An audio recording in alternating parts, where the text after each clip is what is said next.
شیخ طریقت امیر اہل سنت فیضان رمضان میں روزے کی کفارے کے احکامات بیان کرتے ہوئے فرماتے ہیں، روزہ توڑنے کا کفارہ یہ ہے کہ ممکن ہو تو ایک باندی یا غلام آزاد کرے،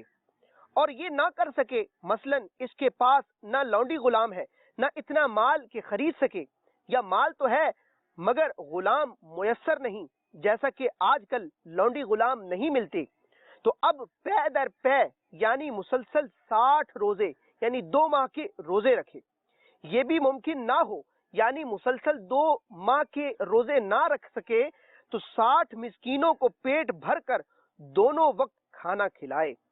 اس کے علاوہ بھی امیر اہل سنت نے فیضان رمضان میں روزے کے کفارے سے متعلق شرعی احکامات ذکر فرمائے ہیں، اور یاد رکھیے کہ روزہ توڑنے کی ہر صورت میں کفارہ لازم نہیں ہوتا۔ ان کتب کا مطالعہ کرنے سے آپ کو معلوم ہوگا کہ روزے کی وہ کون کون سی توڑنے والی صورتیں ہیں جن میں قضاء کے ساتھ کفارہ بھی لازم ہوتا ہے۔